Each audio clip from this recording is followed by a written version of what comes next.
तो स्कूटी के अंदर से शराब की बोतल मिलती है। शराब की बोतल के साथ कुछ शादी के कार्ड, कुछ बिल पेमेंट मिलते हैं। सामने से जो फ़ोन में बात कर रहा होता है वो उसी मृतक का बेटा होता है, आकाश उर्फ अक्कू। जिस प्रकार से वो पैसे को लेकर परेशान थे क्योंकि उनके पास से चेक्स बरामद हुए, एक ब्लैंक चेक है और एक 60,000 रुपये का चेक है और इसके साथ ही बीएसपी के कुछ डॉक्यूमेंट्स बरामद हुए हैं। पुलिस शव को मरचूरी भेज चुकी है और पंचनामे के लिए घर वाले मरचूरी पहुंच रहे हैं। और जो सारी चीज़ें हुई उससे सब अनजान थे क्योंकि घर में शादी का माहौल था, शादी की तैयारियां चल रही थी। उसी बीच चाचा जी ऐसा आत्मघाती कदम उठा लेते हैं। पैसा और कर्ज ये ऐसे शब्द हैं जो अच्छी खासी ज़िंदगी को बर्बाद कर देता है। पैसे का लेन देन अच्छे से अच्छे रिश्ते को ख़राब कर देता है और अच्छी खासी ज़िंदगी को तबाह होने के लिए पैसा बहुत कारगर साबित होता है। ये मैं आपको इसलिए कह रहा हूँ, इस वक्त मैं भिलाई नगर स्टेशन में मौजूद हूँ और भिलाई नगर स्टेशन से महज 50 मीटर की दूरी पर एक शव बरामद होता है सुबह 11:30 से 12 बजे के बीच। और जब शव की पत्तासाजी की जाती है, उसके जेब को खंगाला जाता है तो पर्स निकलता है और साथ में एक सैमसंग का मोबाइल फ़ोन। पर्स में सिम होता है और मोबाइल से सिम निकाल लिया जाता है। मतलब जो शख्स है जो आत्महत्या करने आया होता है वो मोबाइल से सिम को निकाल कर पर्स में रख देता है और कुछ दूर में, महज भिलाई नगर स्टेशन से कुछ ही दूर में, अपनी वाइट कलर की एक्टिवा 125 को खड़ा करता है, हेलमेट को लगाता है और आकर आत्महत्या कर लेता है। जब छानबीन चलती है, स्कूटी को खंगाला जाता है तो स्कूटी के अंदर से शराब की बोतल मिलती है। शराब की बोतल के साथ कुछ शादी के कार्ड, कुछ बिल पेमेंट मिलते हैं और पर्स से चेक मिलता है, 60,000 रुपये का चेक अरविंद प्रसाद के नाम पे। चीज़ों की पुष्टि नहीं हो पाती है कि आखिर शख्स है कौन। पासपोर्ट साइज फ़ोटो भी मिलता है। क्या कुछ चीज़ें पर्स से बरामद हुई, क्या कुछ चीज़ें स्कूटी से बरामद हुई, हम आपको सारी चीज़ें वीडियो में दिखाएंगे। दरअसल जब शादी के कार्ड निकलता है तो पुलिस फ़ोन लगाती है कार्ड में जो नंबर रहता है और सारी डिटेल्स बताती है कि ये सारी चीज़ें सामने आई है। क्या आप इस शख्स को जानते हैं? इस शख्स ने आत्महत्या कर ली है, आत्महत्या जैसा आत्मघाती कदम उठा लिया है।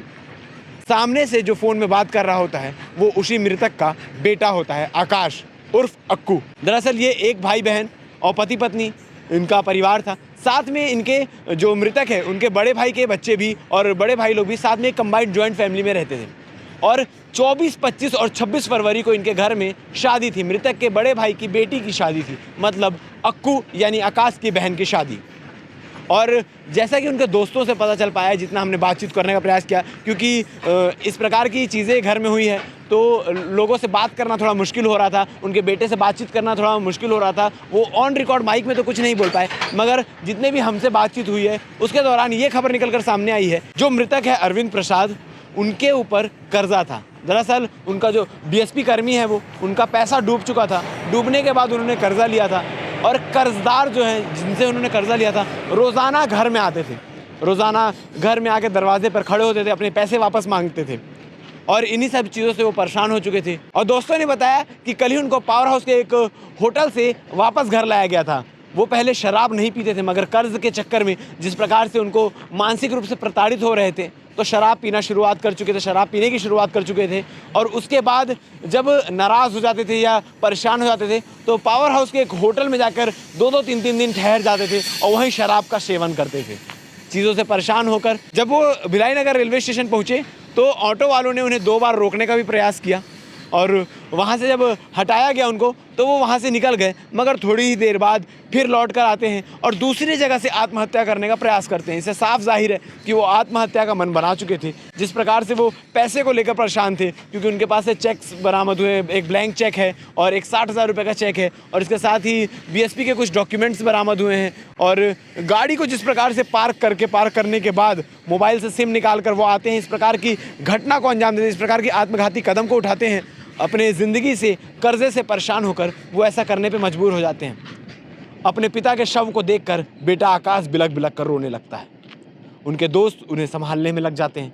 घर वालों को अभी तक कोई सूचना नहीं दी जाती है। धीरे से घर वालों को चीज़ें पता चलती हैं।